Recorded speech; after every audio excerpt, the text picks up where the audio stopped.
Good evening, everyone, and welcome. Thank you for making it on time so we can start on time. Unfortunately, I wasn't here last week, but we are here again studying, and God willing, next week again we'll study. We are studying and reaching towards the end of chapter 1. Just very briefly, the rabbi was speaking about the soul of a human being, particularly the Jewish soul, telling us that there are two souls. The first soul is the natural soul that's embedded in the blood, the life energy of a human. And that soul is responsible for the life and livelihood of the human being. That soul is called the neutral soul, klipat nuga. We spoke about different souls as compared to shells or peels. You have a peel that can be consumed, that an apple, pear, etc., a date, fig. Then you have the another type of peel that needs some type of changes or modification to be beneficial. Orange peel is an example. You can use it, you can benefit from it, but you have to walk and do some changes. That's the type of soul. And then we have a third soul, which is like a walnut or a kiwi or a peel of the desert, where there is no benefit whatsoever.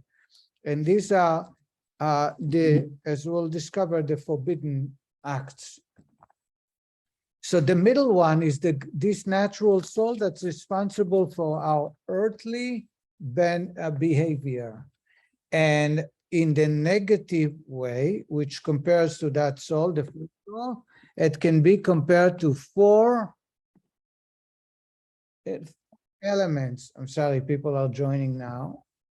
There are four elements by which God used to create the universe, namely earth, water, air, and fire.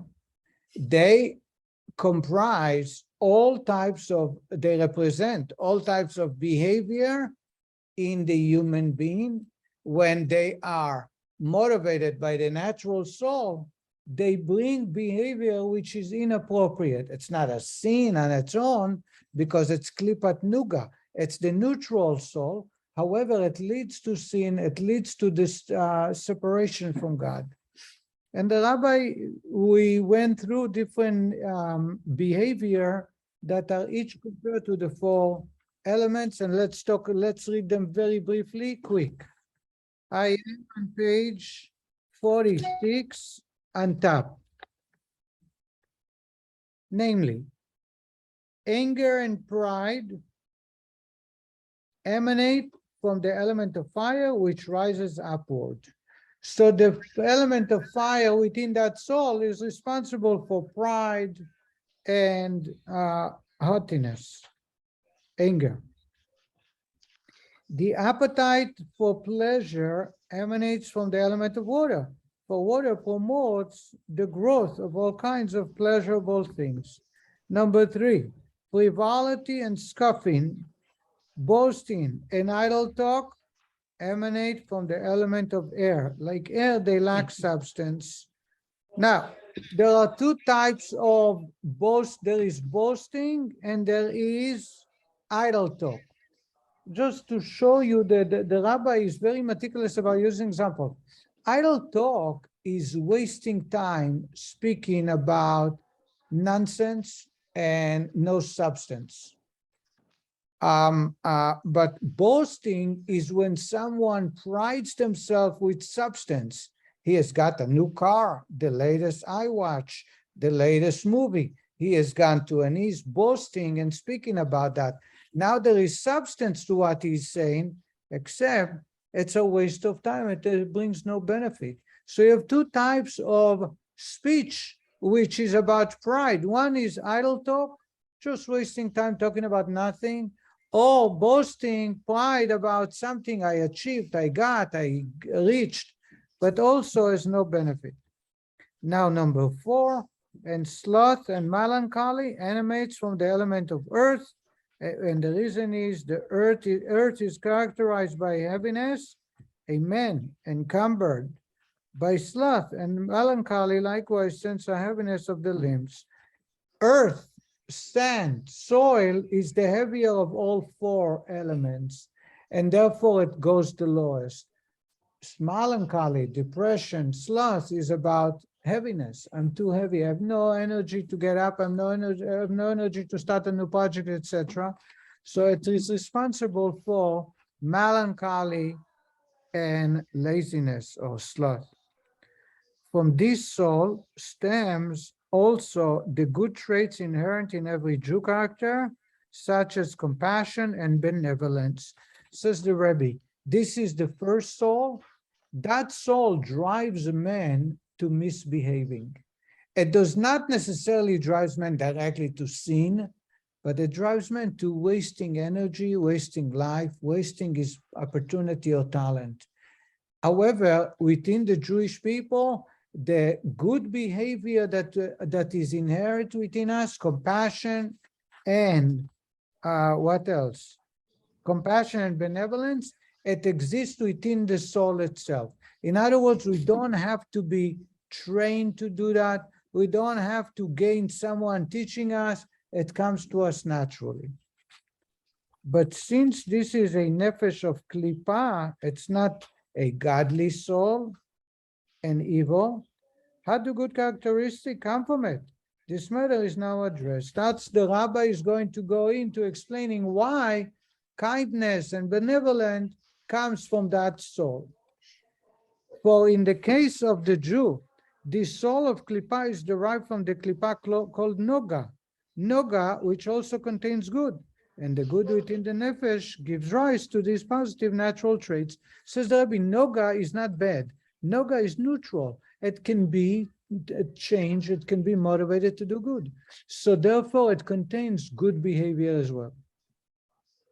This klipa is from the esoteric tree of knowledge, which is comprised of good and evil. This is based on Kabbalah, the tree of knowledge in which men ate from that God said, do not eat. It contained good. If you read about God asking Adam not to touch that tree, God says, because it's tree of knowledge that contains good and evil.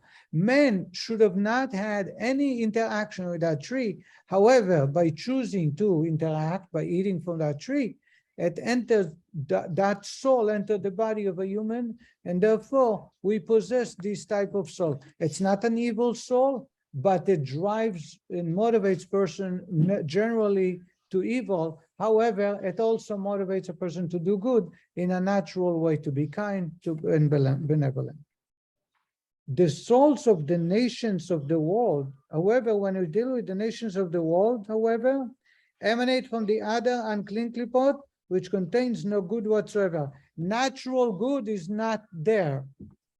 As it is written in Etz Chaim, Portal 49, chapter 3, that all the good that the nations do is done out of selfish motives. When nations of the world want to do good, they do it for a reason. There is something to gain. By the way, there is stories in the Bible where kings, non-Jewish kings, have behaved in a very kind, benevolent way towards Jews, towards other people, and the reason they always was for a purpose. There was a reason. Since the nefesh emanates from klipot, which contains no good, it's not from nuga, it follows that any good done by them is for selfish motives. So in general, when they behave very good, it's not coming from pure goodness, but out of motive. So the Gemara comments on the verse, the kindness of the nation is seen, that all the charity and kindness done by the nations of the world is only for the self-glorification.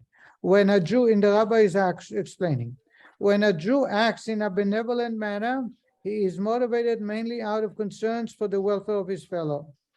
The proof of this is that where his fellow not to need his help, this will give him greater pleasure than the glorification derived from his act of kindness.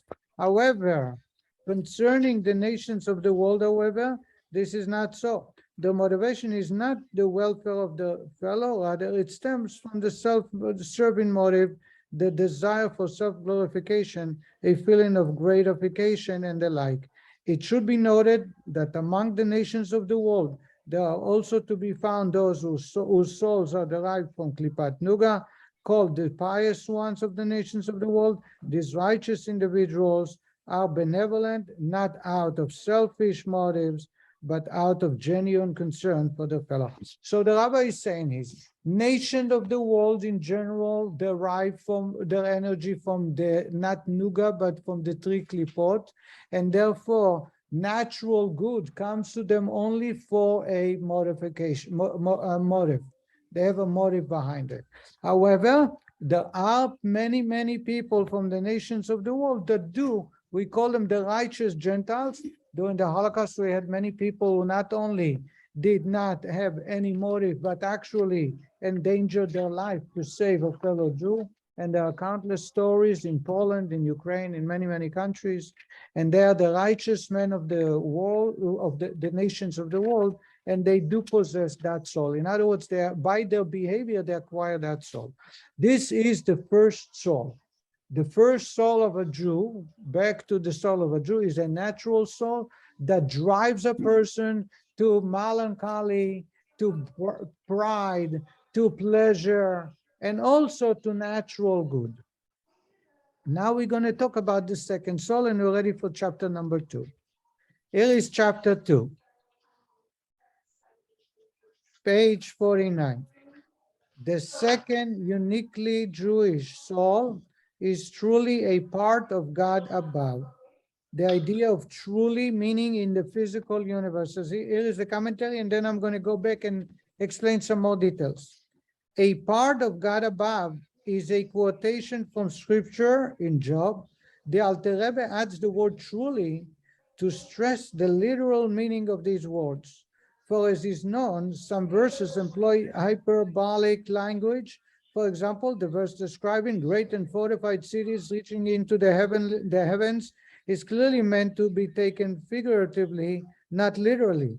In order that we should not interpret the verse, a part of God above, in a similar manner, the Alter Rebbe adds the word truly, thus emphasizing that the Jewish soul is quite literally a part of God above. Let me explain. Let's start from before.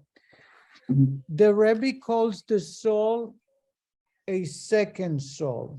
It is considered a second soul. I think I shared before because it enters the body second. First enters the first soul, which is the natural soul, gives life, and the second soul enters much later at bar or bat mitzvah and completes, as I mentioned, at the time a person gets married. And another way of looking at that is the second soul is much younger and much smaller. And in addition, it's considered the second soul. We call it the second soul. It is because it's second to the first. Had there not been the first animal or natural soul, the godly soul would have not come to the human because there is no purpose. The only reason we get the second soul is to affect and change the first soul. If there was no first soul, there would be no second soul. So the only reason you have a godly soul is because we got the animal soul. Once we have the animal soul, our job is to, so to say, harness the soul and to serve God. And therefore, we were given the second soul. That's why we call it the second soul. So the animal soul is part of the blood, the first soul. Right. And it's, as we'll discuss in detail at chapter 9, it's on the left side of the heart. And the right side of the heart, or the brains, is the godly soul. That's number one. Number two, the rabbi calls it a spark of God, a spark of God himself, literally. In other words, when we want to, it's not figuratively, but for real, we have a spark of God within us. If I want to find God, I look at each one of you and I see a God. Now, when we say a part of God, there can be two details to it. One is that the part is separated from the essence. If I have a part of this phone in my pocket, it means that it's removed from the phone, because otherwise, if my entire phone is in my pocket, I'm not saying the part of my phone is there. I say my whole phone. In other words, when you say a part of God, it means it's totally removed from God. On the other hand, a part of God meaning that it contains all the details and all the characteristics of God within that part. And that's a dichotomy, so to say, a contradiction, but that's the point, that's the way God created it. On one hand, that godly soul possesses all the characteristics, all the features of what God is about. On the other hand, it's a part of God. It's not God himself. Being a part of God, meaning it is removed from God itself. So therefore, it can be totally concealed. If it was God, God is one. Good question. Now I know that you're listening. Once in a while. So let's ask the question again. But now you're getting great. So can you remember the question that I just? How does that jive with God is one? So we're taking 50 pieces of God and putting them into all these. So you signed up for JLI, right? Yeah. Okay, so in JLI, we will address 25 questions that one of them is addressing directly this question. Okay. What I can say now, it's a very good question, is that God wanted it to be that way so that we should search for God. And therefore, we remove that part from God so it shouldn't be felt as godly. But that's the idea of part of God. Just a minute, I want to make sure you understand. Do you understand that? I need you to understand this is, in my opinion, a very rich point. When we call it part of God, I'm going to repeat it because to me this is phenomenal. On one hand, it must contain all of the features or characteristic of God. On the other hand, the reason I call it a part of God, it's not God. Because otherwise you don't call it part of God, you call it God. If I have my watch in my pocket, I can't say a part of my watch is there. Because my entire watch is in my pocket. When I say a part of my watch is there, is because my watch is here, and a part of it, the dial is in my pocket. So I say a part of my watch is there. Because that godly, with all the features of godliness, is totally concealed. And therefore you can call it part of God, not God himself. And the reason it is concealed is for us to discover it, for us to be challenged, for us to have a free choice and not be having no choice because God, we are God and therefore we must behave. Do you understand that? That's what that makes sense, features. Right. not God itself. But those features must contain all of God's features. Otherwise you can call it God, Right. okay? Part of God. Linda? So describe it as like a living ocean. I can describe it perhaps as the a drop of water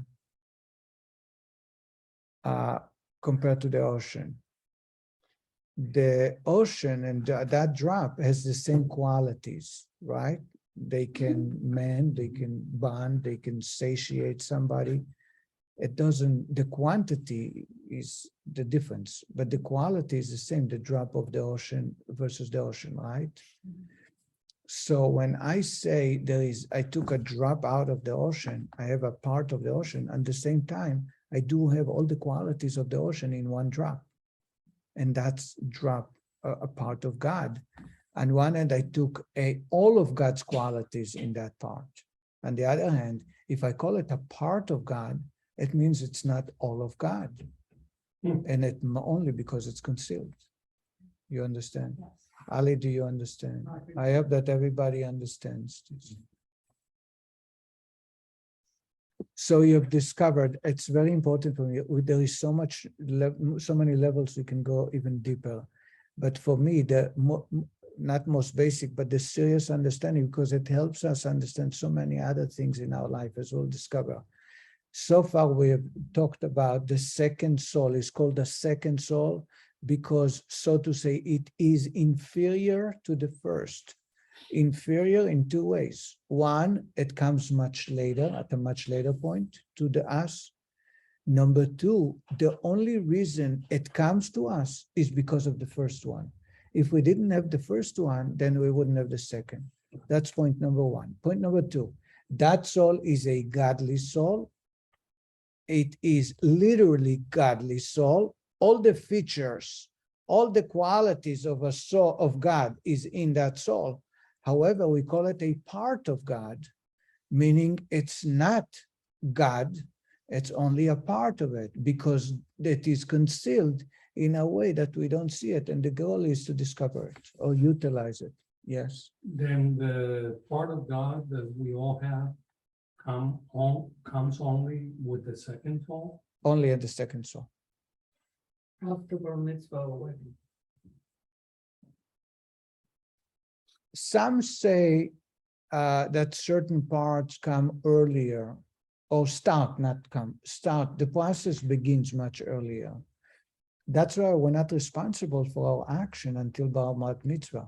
What's so significant about that age is that at this point we have a truly choice. Until that point, we don't have a choice because we only have the animal soul. You know, and I think I shared that before at JLI class. We, as human beings, are the only creatures that need parents to raise us and tame us for 15 years, and in today's age, 20 years. And the part of the raising of a child is to raise their ego, to make them feel great about themselves. You are the best, you can reach, you can do. Every time he does a test, you give him a prize. You always buy him gifts just because he speaks nicely, behaves nicely. All we do is raise the child to know, to think about himself, to feel himself. Children who did not have parents, who were raised in orphanages, unfortunately, even if they were, the orphanages were nice, good places, but the fact that there wasn't someone there massaging their ego, they lack a major component in their life. They have a lot of issues to deal with. When a child, we're going to deal with in JLI, that if a child is raised thinking that his parents don't care about him, he's going to have trouble in his life. And you can ask that the father gave birth, the father pays his tuition, the father pays his health insurance, the mother feeds him breakfast and dinner. But if the child thinks that my parents are obligated to do it, or they don't do it because they love me, it will destroy the child mentally, and it will affect every aspect of their life. Children are raised with their ego. When we raise a child, we raise their ego. Then what happens when they mature, adolescents, once they reach 12 or 13, now we say to them, it's time for you to start thinking about somebody else, community, family, surrounding, so that when you get married, when you meet someone, you put all the energy towards that person. This is bar and bat mitzvah, and it coincides with the souls. If you have only the animal soul, it's all about selfish and me. What gratifies me? Pleasure, boasting, I'm great, I'm special. Then you get the godly soul. The godly soul comes and says, hey, there is a reason you're here. It's not all about you, the party. You're not the center of the party. You're here just to support. You're here to help. You're here to inspire. You're to use the talents. And therefore, that's when we tell them you're responsible for your action. When there is no godly soul, you cannot expect a person to be selfless. You cannot expect a person to be there for somebody else. Once you have a godly soul, you say to the person, you have support, you have the help. You can do the right thing. You can be there for somebody else. And that's why when a person who did commit a crime under the age of 12 or 13, they're not liable for their action because we didn't expect them to have a true choice. After that, we have a true choice. And that's the godly soul. Any questions? Can we move on?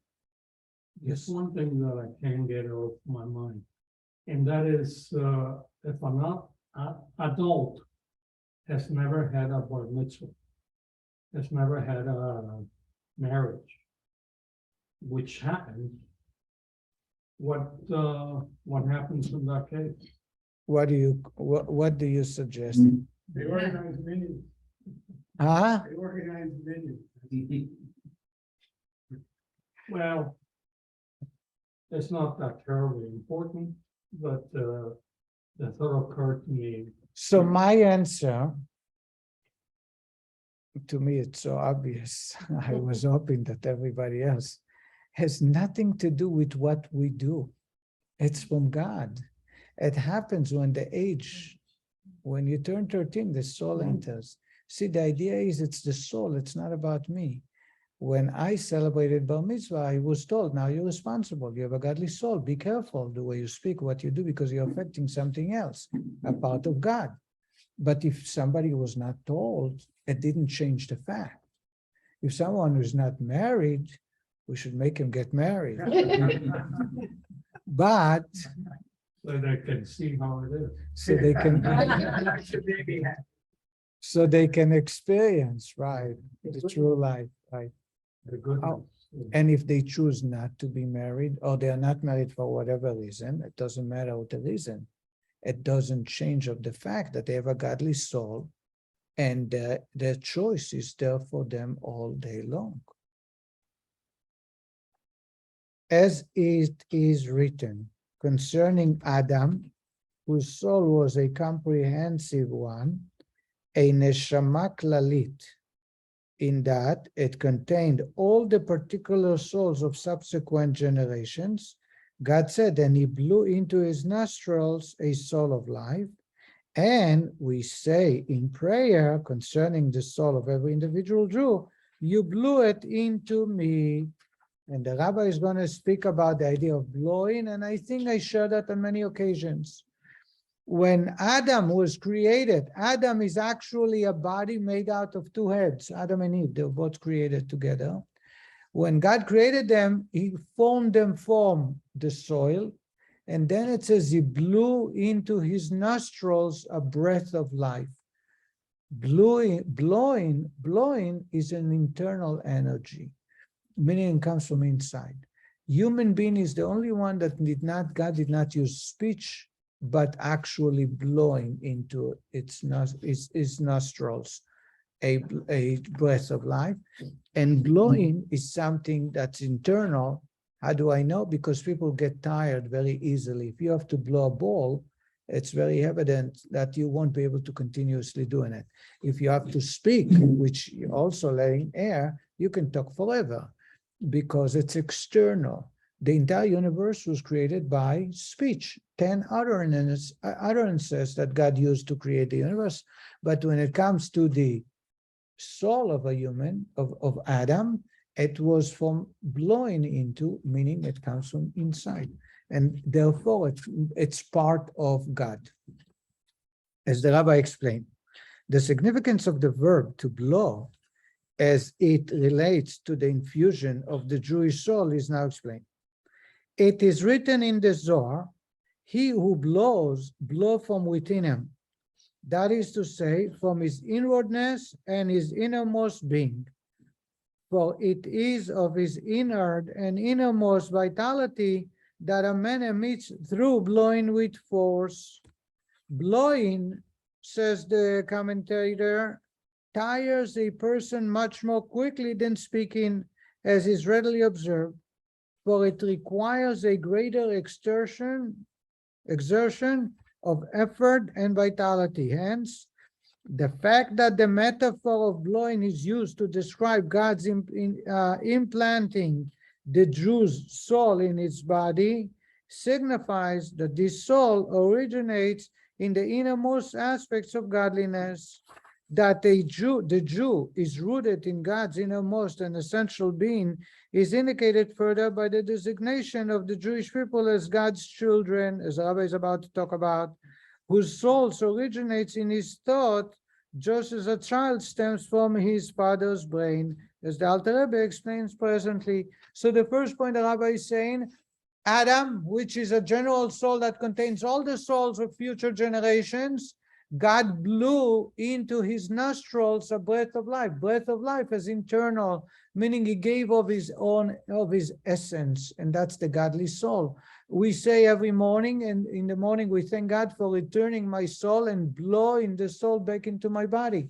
Blowing is not just speaking, it's internal. Another example, we see the connection is that the Jewish people are considered God's children. What's so unique about a child? The child comes from the brains.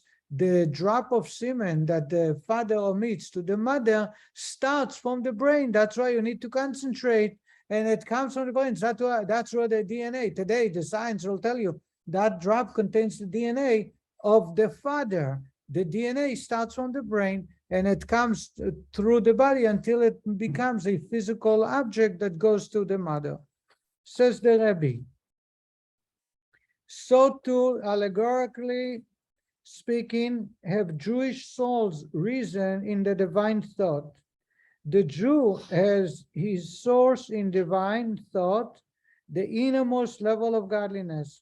All other created beings, even angels, are rooted and created by divine speech. Speech is external in comparison with thought. If I have speech, it is for somebody else. When I talk to express myself to you. It's not about me. When I think to myself. I want to understand something. I want to plan something. I want to be able to prepare myself. So I use thought. Thought is internal, it's for me. That's why thought never stops. Even when we are asleep and many of our faculties are gone, the mind never falls asleep. That's why we don't cover our head. By Jewish law, you're not allowed to cover your head when you sleep. Because the brains, the head, don't go fall asleep. My other parts of my body, the rest of my body, the torso, can be covered. Just like a dead person is only covered, but because it signifies that the faculties are gone. But the brains is always there, always working, operating there, albeit not the same as a person when the person is awake, but it's there operating. Thought, that's the reason we have dreams. And even if we don't know, if we don't remember we dreamt, our mind always continuously think. From the moment we born until the moment we die, our mind constantly works. As soon as we stop functioning, there is no movements in the brains, the person is dead. Speech, on the other hand, I can choose not to speak forever. I can take upon myself not to speak for 40 days, and I can still live a very perfectly life. Why? Because speech is external. Speech is for the sake of others, to tell them how I feel, to ask them what they want, to connect. Thought, on the other hand, is eternal. That's the essence. It's me. As long as I exist, I have to think. So when we say that the Jewish people are God's children, it refers to the fact that they come from the brains. The rest of the universe was created from speech, which is external. So too, as it is written regarding the Jewish nation, Israel is my firstborn son. And concerning Jews as individuals, you are children unto God, you Lord. It appears in the prophet and in the Deuteronomy and in the book of Exodus. That is to say, that is, the significance of the Jews being called God's child is that just as a child is derived from its father's brain, in his inner and essential being, so too, to use an anthropomorphism, is the soul of every Jew derived from God's thought and wisdom. The Alter Rebbe now takes this concept a step further. Deriving from God's thought and wisdom actually implies that it derives from God himself, as he goes on to explain. Now the Rabbi is going to go into a whole different philosophical idea, but it's part of Tanya, and the Rabbi will repeat it again. And let me give you an introduction. What the Rabbi is going to tell us is that when I say you are smart, when we apply God smart, it's not the same as a human smart. Why? Because if I say to you that you are smart, there are three different objects that came together.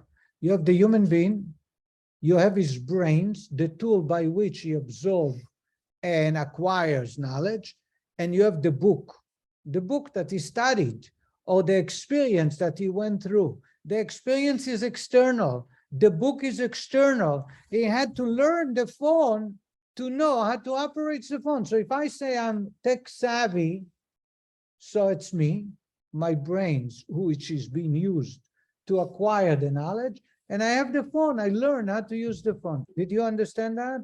We call it the three-prong, the triangle that creates a smart person. You need to have the knowledge itself, the book of knowledge. You need to have the brains, and you need to have the person that puts them together, that brings them all together. If I say God is smart, it means that he needed to learn something new. Otherwise, the idea of being smart is acquiring knowledge. If I don't acquire anything new, I cannot be called smart. But as soon as you say that God is smart, what you're saying is that there is some type of knowledge or a field, an area that God wasn't aware, and then he used brains, he used his cognitive or his intelligence to acquire that knowledge. And it's not true, because God is the knowledge, God is the book, and God is God. All three are within God. So therefore, God never learned something new. And therefore, to say something like God is smart is inappropriate. It doesn't make sense. However, we use that with a star, saying that smart will apply to God is not smart the same that's applied to a human. Because for us to become smart, we needed to learn something, using our brains to learn something. God does not learn anything new. God does not have a brain even to learn, because God is not any of that. And this, by the way, the following, as the Rabbi is going to talk about, Maimonides bring, and the Maimonides was criticized by many scholars that even that does not apply, that it's impossible to say that God is smart. And the Alter Rebbe makes a compromise that depends which level of godliness. Godliness, when it's parts of the universe, then you can say God is smart, but not smart as we are. But outside of the universe, outside of the realm of the creation of space and time and bodies, there is no such thing as God is smart. And here is what we're going to study. I know it's very dry and philosophical, but it will help us understand other ideas. For he is wise, God possesses the quality of wisdom, but not with wisdom that is known to us, created beings, because he and his wisdom are one. And as Maimonides writes, is knowledge and simultaneously the knower, who knows and comprehends through the knowledge, and he is that which is known. God is also the subject of knowledge and comprehension, as Maimonides concludes. Maimonides says that God is the book, God is the brain, God is God himself. All three are God. There is no part that was outside of God that he had to acquire. This means that God's wisdom and comprehension are totally different from man's. In human comprehension, there are three separate and distinct components. A, the person's soul, the knower and possessor of knowledge. B, the power of intellect and comprehension, the knowledge by which the person knows, that's the brains. And C, the subject of the knowledge, the known, such as law in the Mishnah or a discussion of the Gemara, which is apprehended and known. The brains will grab the idea and know it, and now I can use it for my life. But these are three separate ideas. Concerning God's wisdom, however, Maimonides states, he is the knowledge, the knower, and the known. God is the means of comprehension, the knowledge, and at the same time, is he who understands, the knower, and is also that which is understood, the known. Maimonides continues, and this is not within the power of any man to comprehend clearly. As it is written, can you find and understand God by searching? And it is also written, for my thoughts are not your thoughts, says God. And consequently, your human thoughts cannot possibly comprehend my thoughts. So therefore, the Rabbi says it's very hard for us to understand that, but at least what we know is that when we say God is knowledge, is smart, it's not the smart that we know, it's on a whole different level. Since his wisdom is one with God himself, as he has been shown, it follows that the Jewish soul, which stems from divine wisdom, as stated above, actually derived from God himself. So when I say that it came from God's brains, because God was thinking about we are God's children, and in the human being, the brain is the start that creates the DNA for creating a child. It's not just a brain like we are, but it's a much deeper and much greater. Many Jewish philosophers rejected Maimonides' description of God as the knowledge, the knower, and the known. In fact, they considered it erroneous to ascribe to God description of any sort, even of the lofty level of intellect of which Maimonides writes, inasmuch as description implies limitation and God is inherently limitless. And therefore they say you can say God is smart because you're creating a limitation to God. The Alter Rebbe therefore points out at this note that the Kabbalists agreed with Maimonides with the qualification that his concept does not apply to God's essence, for his essence is truly infinite, even higher than the inscrutable level of knowledge that Maimonides referred to. Regarding his essence, those who disagree with Maimonides are correct in maintaining that God cannot be defined in terms of knowledge, since he transcends it infinitely. Only after God limits the infinite light of his essence through the process of tzimtzum, progressive contractions, and thereby assumes that attributes of chokhmah, wisdom, only then can it said that God is the knowledge, the knower, and the known. Did you understand what I just said? Huh? Oh, great. What the Rabbi is saying is the way I just shared with you based on the Rambam was criticized by many Jewish sages. The Kabbalists agree with Maimonides, but the Rabbi says we can compromise. That the Rambam is talking about God after he lowered himself into this universe and the creation of the universe. Now you can say God is smart, but not this level of smart that we know. But outside, in the essence of godliness, it's impossible to say that he's smart, because saying God is smart, we're limiting God to a certain trait. Here is what the Rebbe is writing. This is an addendum to the text. In other words, it's a side note, but being it's part of Tanya, we study it. The Kabbalists have agreed with him, with Maimonides, that God can be described as the knowledge, the knower, and the known, as stated in Pardes and Rabbi Moshe Cordovero.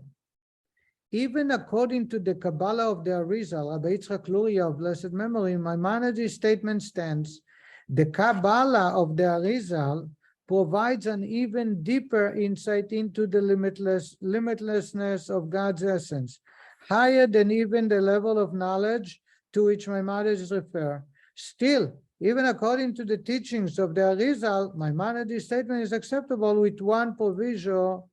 However, this is so only when applied to the mystic principles of clothing of the Ein Sof by means of numerous contractions, tzimtzumim, in the vessels of the Sfirot of Chabad, Chokhmah Bin Adat, the acronym for Chokhmah Bin Adat, wisdom, understanding, and knowledge, respectively, the triad of Sfirot, which represent divine intellect of the world of Atzilus emanation. We're not going to talk too much about this. We're going to continue. Through the process of self-limitations called tzimtzum, contraction, God manifests, or in the Kabbalist terminology, clothes infinite essence, referred to by the Kabbalists as the Ein Sof, the endless infinite one, in the Sfirot, which are his attributes. This manifestation occurs first in Atzilut, specifically in Chabad, Chokhmah Bin Adat of Atzilut, divine intellect. Thus, at the level of Atzilut, God can indeed be defined in Maimonides' terms of knowledge, knower, and known, that is intellect, but not higher than Atzilut. Above the world of Atzilut, the unknowable God cannot be defined accordingly. In terms of Kabbalist scale, Maimonides had nothing to say about God except from the world of Atzilut and down. As explained, I'll summarize everything. As explained elsewhere, the Ein Sof, blessed be He, is infinite, exalted over, and transcends the essence of the level of Chabad. In fact, the level of Chabad is regarded as being equally inferior as material action in relation to Him. Thus it is written, you have made them all with wisdom.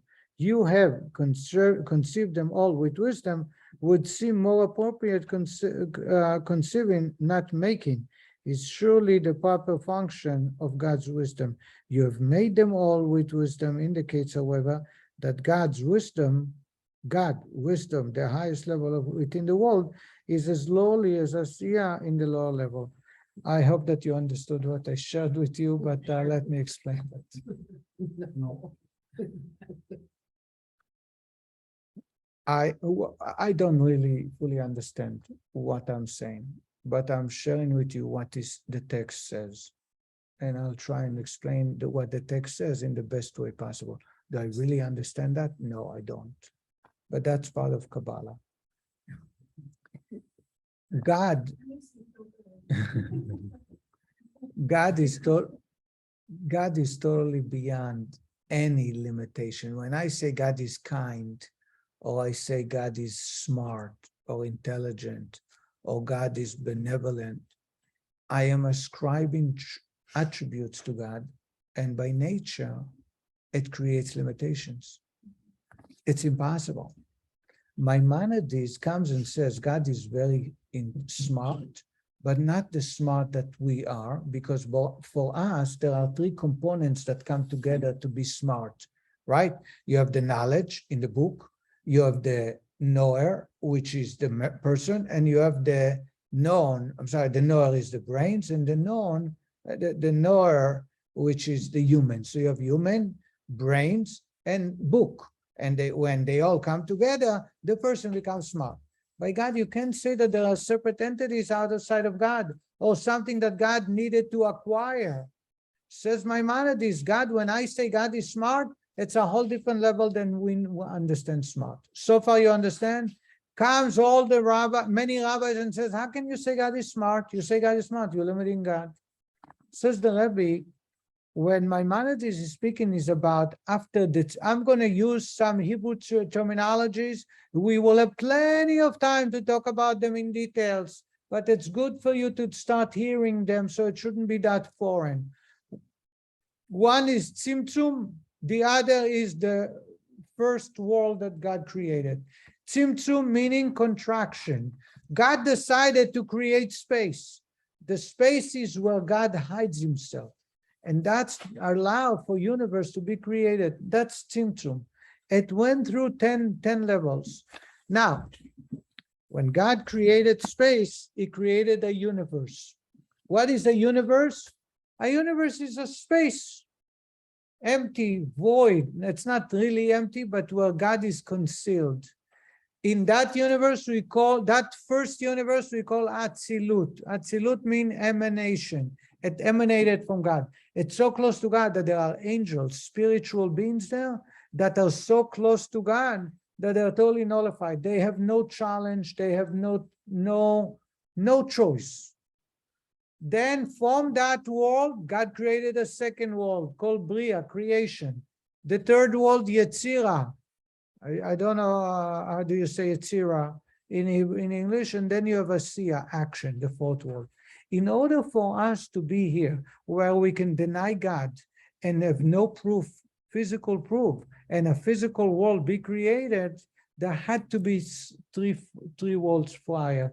We will deal with it at great length. So you have the beginning of all, started with the first world, and it led to the second. Each world has 10 attributes.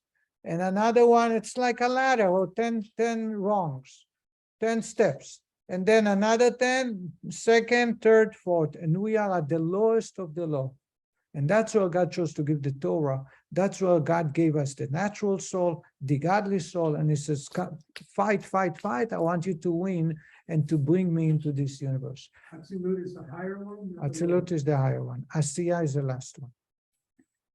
The word Atzilut means emanate, meaning even though it was created from nothing, but it's still very close to God.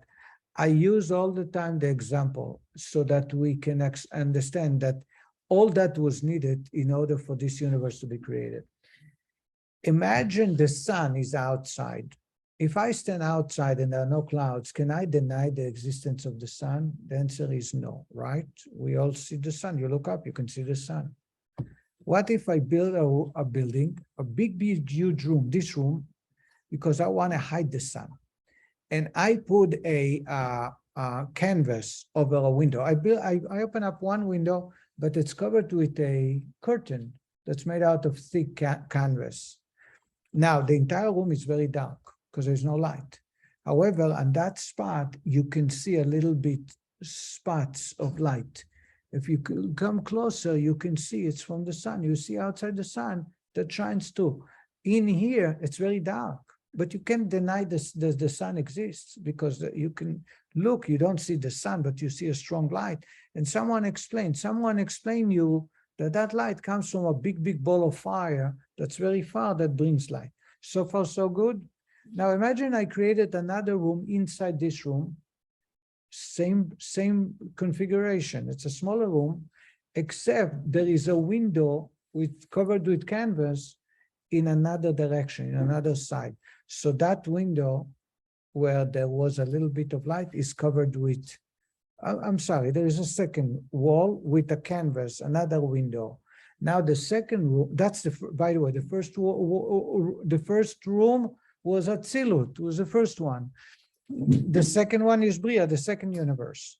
Now, the darkness in the second room is 100 times more. Can you see light through the cloth, the canvas burlap of the curtain? The answer is no. But it's a little bit lighter than the rest of the walls, right? Because it's right next to the other burlap of covering from the other one that has the outside. Now it's very dark. Most creatures, or it's much easier to accept that there is a God because you see a little bit light, so there is a sun. It's hard to deny there is a sun, although it's very hard to prove. Then you have a third universe, another room inside the second room, and it has a window, and that window has a burlap curtain. Now there's hardly any light.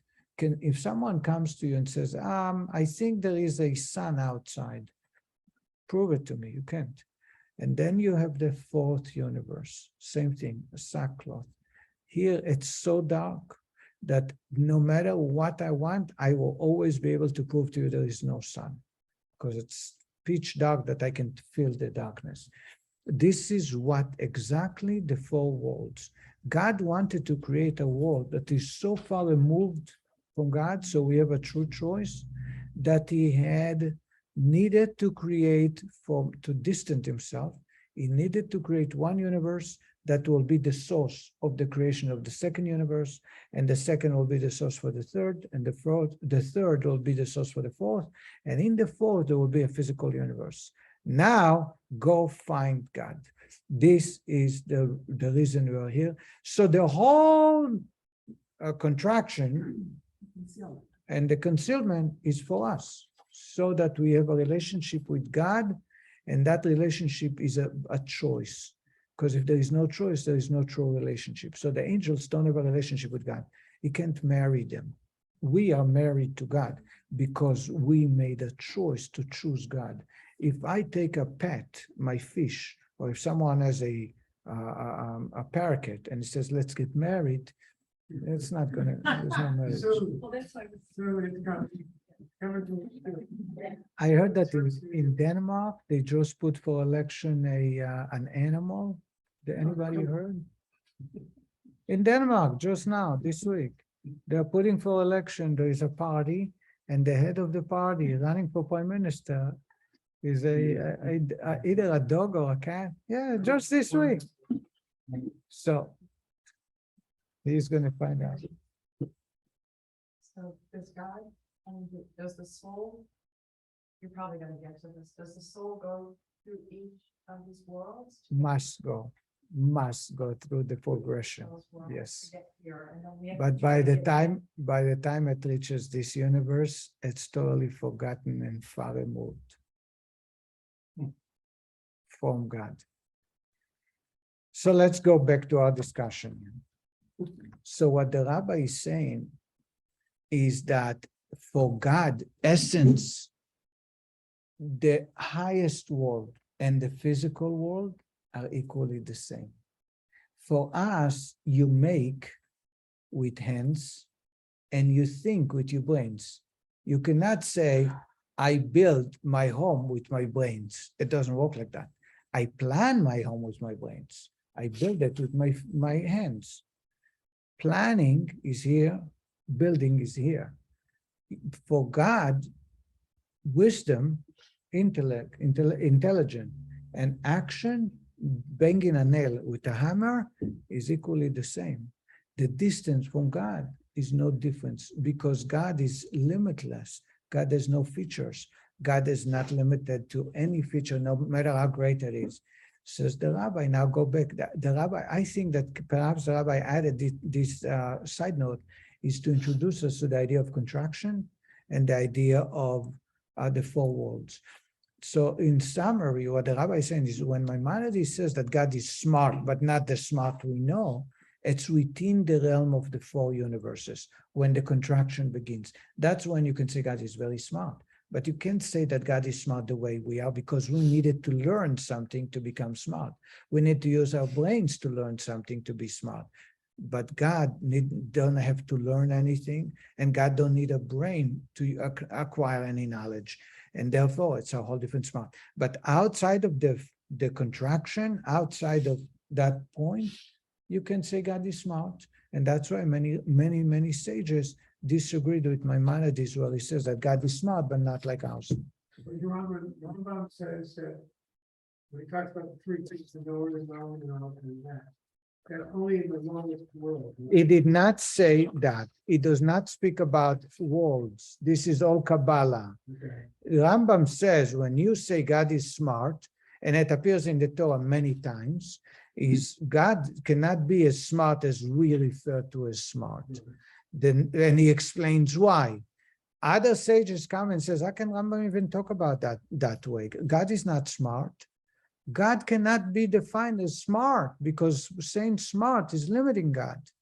No matter how great, how little, how fine the limitation, there are still limitations. Says the Alter Rebbe, let's compromise. This is the Rebbe's trying to make peace between the two opinions. He says that the Rambam is talking about where God contracted himself. Therefore, you can apply the idea of smart, but not smart as we are as human beings.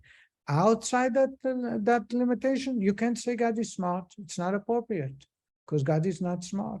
God is God. The lowest world, right? Within the lowest world, Only within the four worlds, when the contraction starts. But the part about that God could be as referred to as a known and a knower, and that ability to refer to him in that language is only in the lowest world, right? In the lowest four worlds, when the contraction begins. So it's in Atzilut too? In Atzilut, Bria, Yetzirah, and Asiya, correct. But outside Atzilut, Ein Sof, limitless, you cannot say God is smart. So on the lower worlds, you can't say God is smart. Only in the upper world you can do it. Only in I Atzilut. don't understand you. Ali, contraction began with Atzilut. It's the first of four. Yeah. Asiya, where we are, is the fourth. Within those four, you can say God is smart, not as smart as I am, but God is smart because he does not acquire anything to be smart. Where can't you say? Outside, before God created the universes, where God is infinite, outside the four worlds, there was no four worlds until God decided to create a human being. Okay, I'm trying to figure out where you can say you're smart. That's where you cannot call God smart. Outside of the four worlds? Yeah, In the four that's worlds, outside the contraction. The contraction began with Atzilut. Okay. Beforehand, outside. beforehand and outside are two different things to me, so that's. Before the beginning of time and space. There was nobody to talk about anything, there was. only Right, God. so that's God. And God today in that is the same, even after, except in this space and the time period, that's where you can call God smart. Do you understand? I think I do now. I hope I made myself clear. We'll continue, we'll conclude tonight and continue God willing next week. Thank you very much. Can you send that